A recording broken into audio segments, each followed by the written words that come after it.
सभी का स्वागत है आपके अपने यूट्यूब चैनल विद्या इन्फोटेक पर। तो दोस्तों, मैं हूं प्रदीप चौधरी और आज के इस वीडियो लेक्चर में बातचीत करेंगे कक्षा 10 गणित डॉक्टर मनोहर प्रकाशन यूपी बोर्ड। प्यारे साथियों, यह वीडियो लेक्चर उन विद्यार्थियों के लिए है जो हिंदी मीडियम में पढ़ते हों।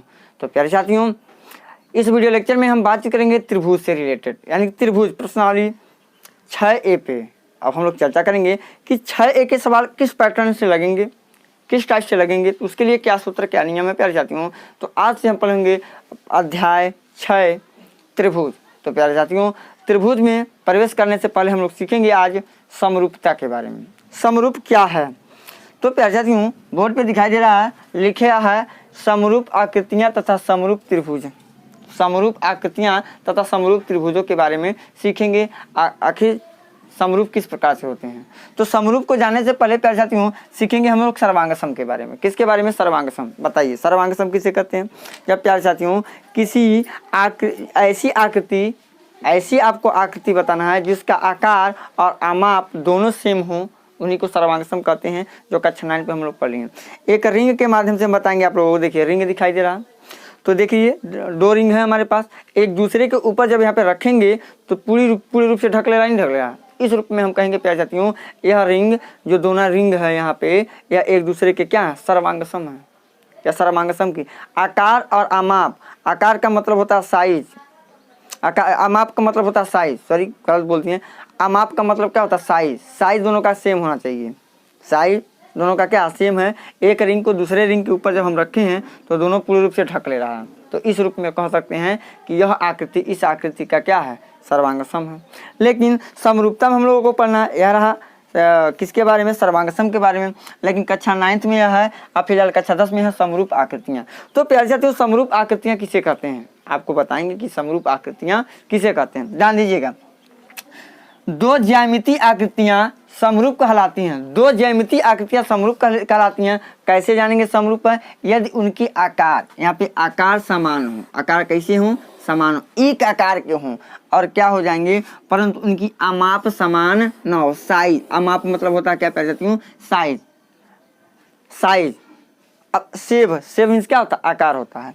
यहाँ पे देखिए आमाप मतलब क्या होता है? साइज। साइज क्या हो? समान नहीं होना जरूरी है, लेकिन आकार दोनों का हूबहू होना चाहिए। जैसे हम बात करते हैं, अब इसको देखिए, इसे चाक की, या देखिए चाक, या दोनों चाकों को देखिए, या दोनों चाक एकदम एक दूसरे के हूबहू और आकार आमाप दोनों सेम है, तो इसलिए हम कह सकते हैं यह दोनों चाक सर्वांग सम। लेकिन प्यारे साथियों, ये भी चाक है, ये भी चाक है, लेकिन एक छोटा चाक ले लेते हैं, एक बड़ा चाक ले लेते हैं। देखिए दोनों, एक बड़ा चाक है, एक छोटा चाक है।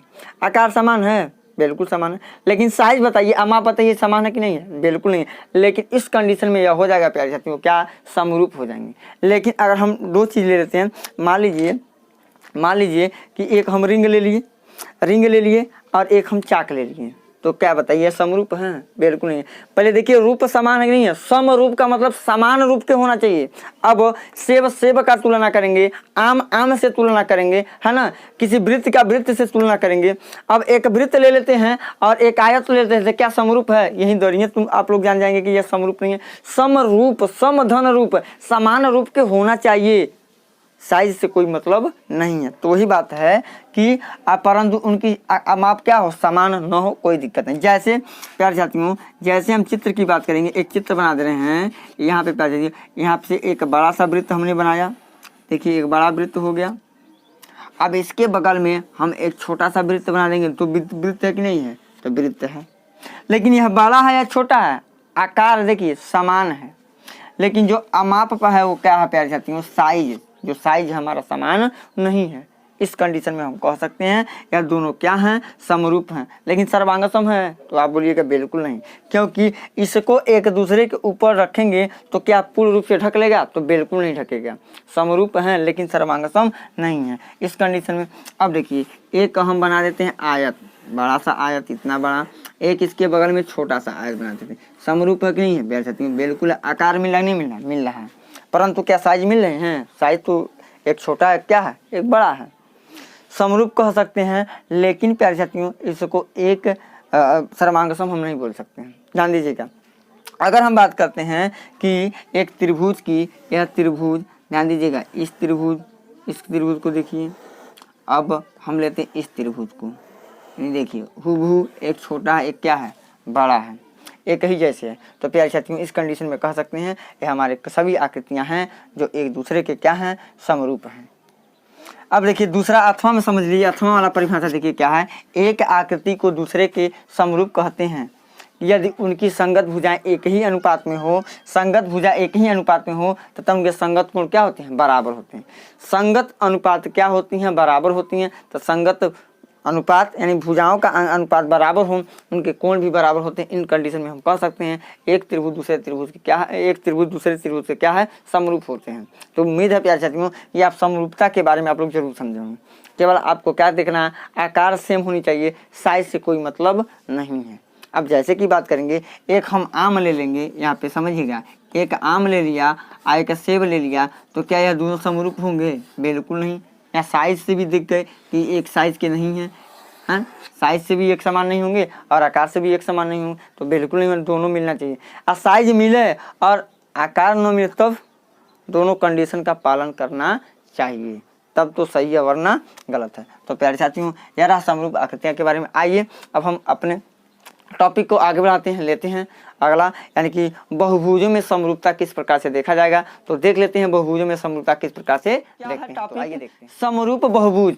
बहुभुजों में कैसे जानेंगे कि यह बहुभुज दूसरे बहुभुज किस क्या है समरूप है। तो आइए देखते हैं, भुजाओं की समान संख्या वाले दो बहुभुज समरूप होते हैं। देखिए भुजा की संख्या समान होनी चाहिए, यानी खष्टभुज है तो दोनों खष्टभुज होना चाहिए। ये नहीं कि एक पंचभुज एक खष्टभुज तो पक्का समरूप नहीं होंगे। उनकी भुजाओं की संख्या क्या होनी चाहिए प्यारे साथियों? समान होनी चाहिए। शर्त है क्या इनमें? देखिए इनके संगत कोण समान हो, उनके संगत कोण क्या होना चाहिए? समान होना चाहिए। और इनकी संगत भुजा एक ही अनुपात अर्थात समानुपाती हो, उनकी संगत भुजा अर्थात एक ही समानुपाती में होनी चाहिए।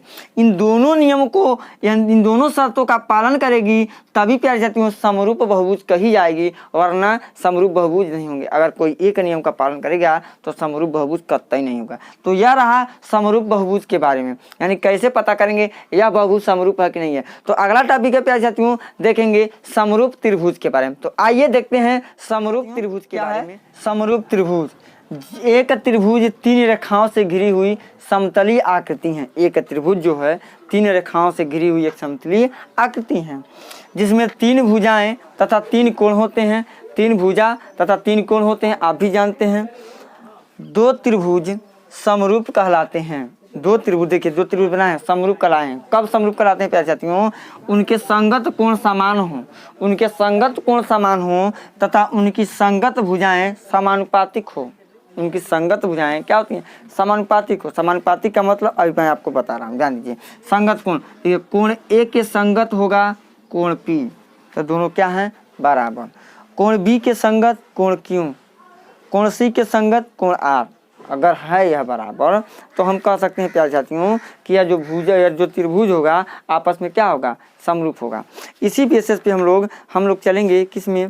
प्रश्नावली में भी प्रवेश करेंगे। थोड़ा देखिए क्या होता है। अगर प्यारे साथियों कोण ए बराबर होगा कोण पी के और कोण बी बराबर होगा कोण क्यू के, अगर कोण क्यू के हुआ, कोण सी बराबर हुआ प्यारे साथियों कोण आर के, तो इस कंडीशन में कह सकते हैं ए बी बटे, देखिए ए बी यानी कोण तीन के सामने की भुजा नहीं है, ध्यान दीजिए। कोण सी के सामने की भुजा ए बी है कि नहीं है? तो कोण सी किसके समान है? किसके बराबर? कोण आर के। तो कोण आर यहाँ पे है और कोण आर के सामने की भुजा क्या है? P Q.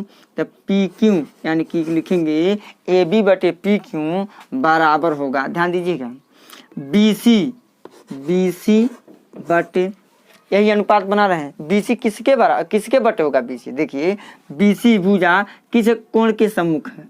कोण ए के सम्मुख है। तो कोण ए किसके बराबर? कोण पी की। तो कोण पी के सम्मुख भुजा कौन है? Q R. ये बटे क्यू आर बराबर होगा प्यारे साथियों किसके? ए सी अपान पी आर के बराबर होगा। यह कंडीशन हो जाएगा। अगर देखिए कोण आपस में संगत कोण बराबर तो भुजा समानुपाती हो जाएगी। अब भुजा समानुपाती, इसका विलोम भुजा अगर समानुपाती है तो कोण क्या हो जाते हैं? बराबर। तो प्यारे साथियों अब तो हम कह सकते हैं कि त्रिभुज ए बी सी समरूप है त्रिभुज पी क्यू आर की। यार यहाँ प्यारे साथियों, या इन्हें समरूप से किसी को प्रदर्शित करने के लिए यह चिन्ह का प्रयोग करते हैं। तो उम्मीद है प्यारे साथियों कि यह टॉपिक आप समझे होंगे। इस टॉपिक को आप वेरी वेरी इंपॉर्टेंट कर लीजिए, क्योंकि प्रश्नावली के हर एक सवाल को इसी मेथड से हम लगाएंगे, कहीं ना कहीं इसका प्रयोग आपको देखने को मिलेगा। अब प्यारे साथियों हम आपको लेके चलते हैं प्रश्नावली 6A के पहले सवाल पे। अब पहले सवाल पे हम चर्चा करेंगे, अब सवाल को लगाएंगे। तो आइए चलते हैं प्रश्नावली 6A का पहला सवाल देखते हैं। अब हम लोग प्रवेश कर चुके हैं प्रश्नावली 6A के पहले सवाल पे। देखिए पहला सवाल क्या है, निम्नलिखित युग्मों के दो दो भिन्न भिन्न उदाहरण दीजिए। क्या है पहला प्रश्न, समरूप आकृतियां। ऐसी दो उदाहरण देना है जो क्या होते हैं, समरूप होते हैं। अब क्या ऐसी आकृतियां जो समरूप नहीं है, ऐसी आकृतियों का हमको उदाहरण देना है जो समरूप नहीं है। तो बहुत ही सिंपल है प्यारे साथियों, पहले का सॉल्यूशन दो दो उदाहरण देना है। तो ध्यान दीजिए, समरूप आकृतियां ऐसे दो बताना है, पहला लिखेंगे, और दो बताना है कि जो समरूप नहीं होते हैं। तो प्यारे साथियों समबाहु त्रिभुज, समबाहु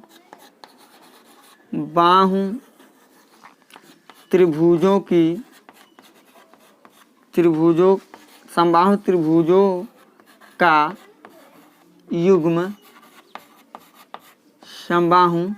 समबाहु त्रिभुजों का युग्म समरूप आकृतियां होती हैं। समरूप आकृतियां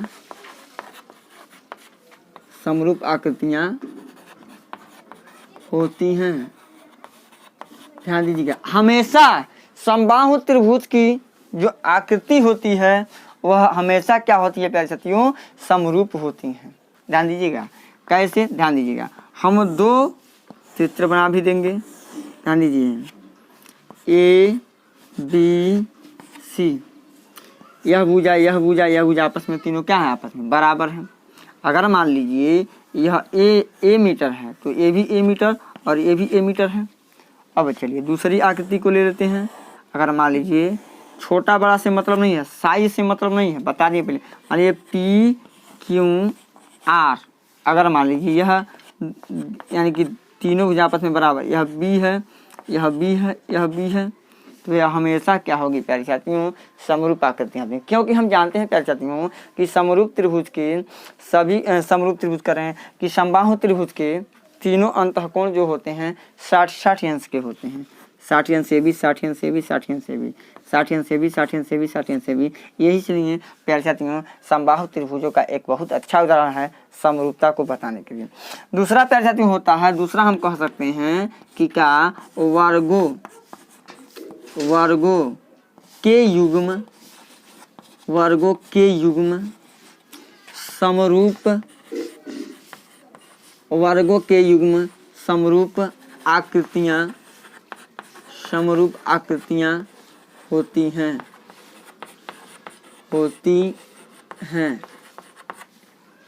वर्गों के युग्म क्या होती हैं, समरूप आकृतियां होती हैं। देखिए यह वर्ग है, यह वर्ग है जिसकी सभी भुजा आपस में बराबर, और एक बड़ा सा वर्ग बना देते हैं। तो हमेशा प्यारे साथियों दोनों क्या होंगे, समरूप होंगे। A B C D P Q R S, क्योंकि यह दोनों जो एग्जाम्पल लिए हैं संगत भुजा बराबर, संगत भुजा का अनुपात बराबर और संगत कोण भी आपस में बराबर हैं। इसलिए प्यारे साथियों प्रश्न नंबर 1 अगर कहता है समरूप आकृतियां का उदाहरण, तो एक समबाहु त्रिभुज और एक क्या होता है, वर्गों का आकृतियां, वर्गों के युग्म। यह रहा प्यारे साथियों फर्स्ट का सॉल्यूशन। आइए अब इसको इरेज करते हैं। अब बताएंगे आप लोगों को सेकंड के बारे में, ऐसी आकृतियां जो समरूप नहीं है। तो प्यारे साथियों आप इसका शॉर्ट स्क्रीन ले सकते हैं, लगा सकते हैं। अगर मजा आए तो वीडियो पसंद आए, अगर आपको लगता है कि यह कुछ दे सकते हैं हमको, यूपी बोर्ड के लिए आपके लिए कुछ कर सकते हैं, तो चैनल को सब्सक्राइब करना ना भूलें। तो आइए लेते हैं हम सेकंड सवाल। सेकंड नंबर को देखेंगे, ऐसी आकृतियां जो समरूप नहीं है। ऐसी आकृतियां प्यारे साथियों जो समरूप नहीं है, आकार और अमाप दोनों क्या है, समान नहीं होगा तो ही ना समरूप नहीं होंगे। तो इसके लिए प्यारे साथियों हम दूसरा का सॉल्यूशन लिखेंगे। दूसरा का सॉल्यूशन बहुत ही बढ़िया है, आपको यूं चुटकियां बना सकते हैं। पहला क्या होता है, एक वर्ग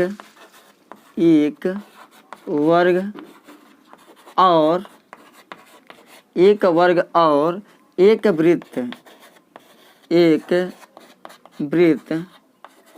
असमान आकृतियों का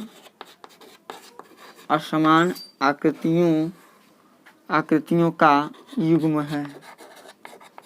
असमान आकृतियों का युग्म है। अब बोलिए कैसे? वर्ग अलग है, वृत्त अलग है कि नहीं है? देखिए हम चित्र बना लेते हैं। यह हमारा क्या है? वर्ग है, जिनकी चारों भुजा क्या है? आपस में बराबर है। ए बी सी डी, इनकी चारों भुजा आपस में क्या है? बराबर है, वर्ग कहलाती हैं। एक वृत्त की बात करते हैं प्यारे साथियों। देखिए यही ना वृत्त है, तो क्या यह समान रूप के हैं? थोड़ा बताइए तो आप ही। तो आप कहिएगा बिल्कुल नहीं, तो इसलिए हमारा यही तो हमारा हो जाएगा। अब देखिए दूसरा इसका लिख लेंगे, ध्यान लीजिएगा। एक त्रिभुज और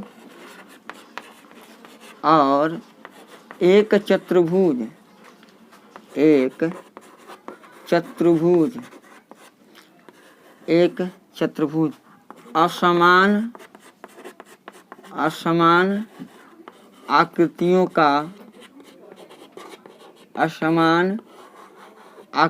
का युग्म है। बिल्कुल है, क्योंकि इनकी आकार और अमाप दोनों सेम नहीं है, इसलिए प्यारे साथियों यह कैसे हो जाएंगे? समरूप नहीं होंगे। बना दीजिए, चित्र के माध्यम से दर्शा भी सकते हैं।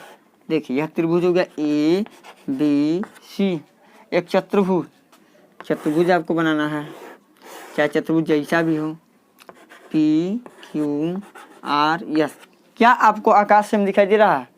बिल्कुल नहीं। अमाप से कोई मतलब, आकार तो सेम नहीं है, अमाप को क्या लेते हैं? इनको भी देख लें। तो प्यारे साथियों यह रहा प्रश्न नंबर पहले का सॉल्यूशन। उम्मीद है प्यारे साथियों कि आप लोग समझे होंगे। बस समरूप के बारे में जानिए, आकार और अमाप दोनों सेम होनी चाहिए, अन्यथा दोनों संगत भुजा यानी भुजाएं समानुपाती हों, संगत कोण भी बराबर हों, तब समरूप त्रिभुज होंगे। अब प्यारे साथियों हम लेते हैं प्रश्न नंबर 2 को, प्रश्नावली 6 के प्रश्न नंबर 2 को। प्रश्न नंबर 2 है, बताइए कि निम्नलिखित चतुर्भुज समरूप है या नहीं है। पता लगाना है निम्नलिखित चतुर्भुज समरूप है कि नहीं है। तो प्यारे साथियों समरूपता का नियम हम बता दें आप लोगों को। अगर संगत भुजा का अनुपात समानुपाती हो तथा संगत कोण भी क्या हो? बराबर हो, तभी न होता हमारा आकृति समरूप। तो यहाँ क्या देख रहे हैं, इसको सॉल्व थोड़ा सा कर लेंगे। लिख लेंगे कि संगत भुजा, देखिए पी एस बटे ए डी बराबर कितना होगा? 1.5 बटे 3 होगा। देखिए 10 से ऊपर गुणा करा दिए, 10 से नीचे क्या जाएगा? 15 बटे 30, तो 15 करने 15, 15 दूना 30 हो गया। ध्यान दीजिएगा। अब चलिए, अब हम पी क्यू बटे ए बी बराबर क्या होगा?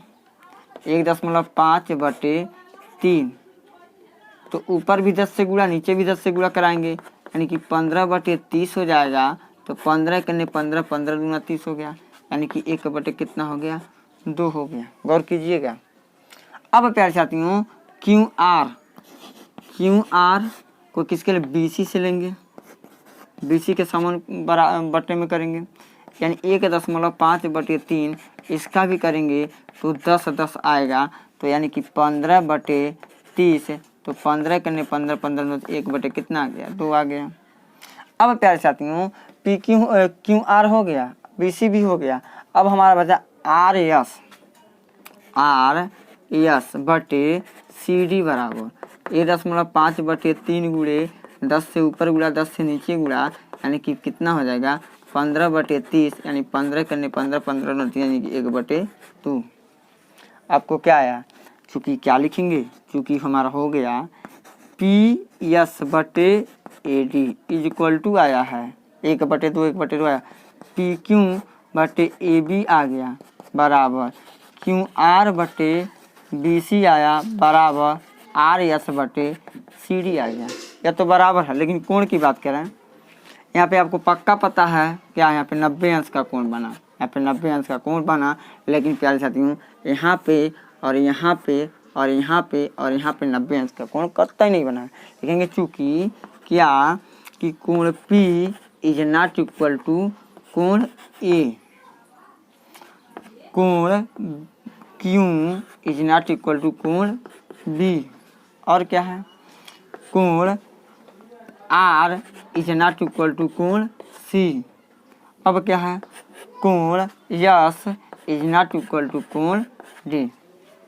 भुजा तो समानुपात में है, चलने वाला है, लेकिन कोण समान बराबर नहीं है। इसलिए अब प्यारे साथियों लिखेंगे क्या, चूंकि संगत भुजाएं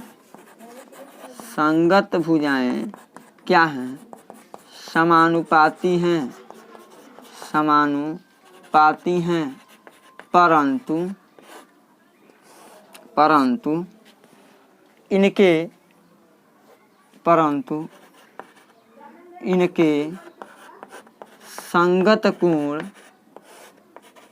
संगत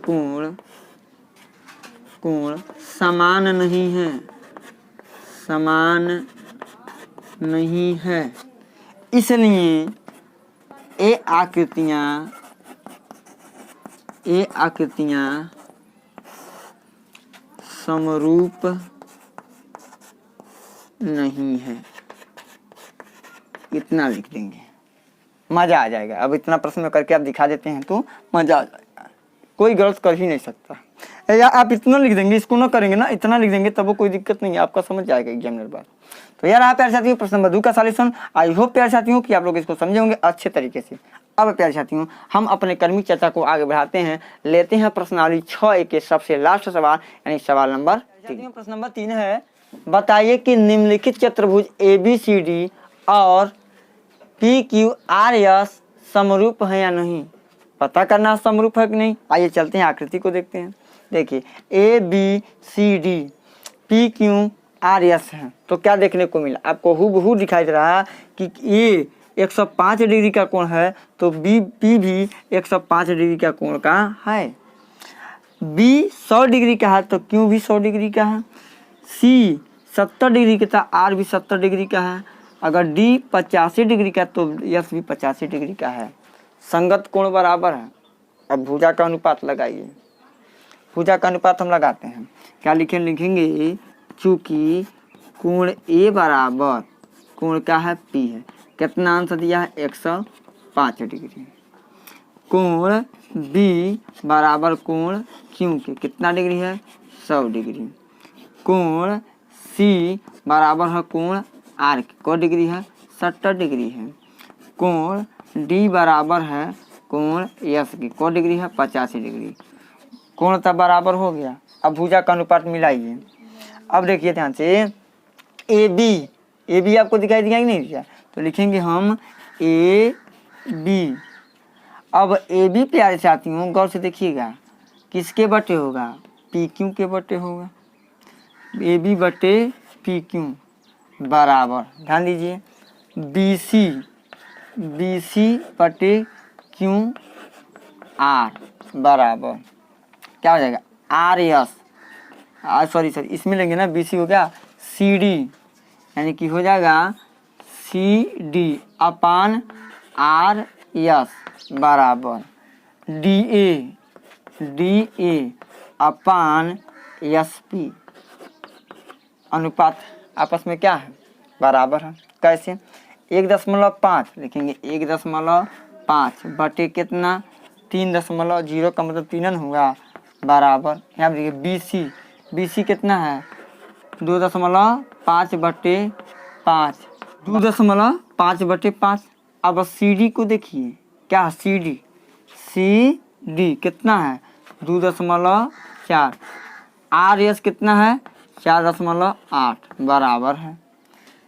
DA कितना है 2.1 बराबर है प्यारे साथियों SP के कितना है 4.2। सब में अंश एवं हर में 10 से गुणा कराइए, तो कराएंगे 10 हट जाएगा, तब 15 बटे 30 हुआ। यहाँ देखिए 25 बटे 50 हुआ, ध्यान दीजिए। 24 बटे कितना हो जाएगा 48 हो जाएगा, ध्यान दीजिएगा। 21 बटे कितना हो जाएगा 42, यानी कि सब में 10 से गुणा करें अंश एवं हर दोनों में, तब 15 कने 15, 15 दूना 30, 25 कने 25, 25 दूनी 50, 24 सेकंड है 24, 24 दूनी 48, 21 सेकंड 21, 21 दूनी 42, यानी कि सबका मान आ गया प्यारे साथियों क्या 1/2 बराबर 1/2 बराबर 1/2। तो इस तरह से कह सकते हैं क्या कि चूंकि लिखेंगे चूंकि दी गई आकृति क्या है समरूप है। अतः दी गई आकृति क्या है दी गई आकृति प्यारे साथियों समरूप है। क्यों? क्योंकि इनकी संगत भुजा समानुपाती में है और संगत कोण भी क्या है बराबर है। तो आई होप प्यारे साथियों कि इस चैप्टर को आप लोग बहुत अच्छे तरीके से समझे होंगे।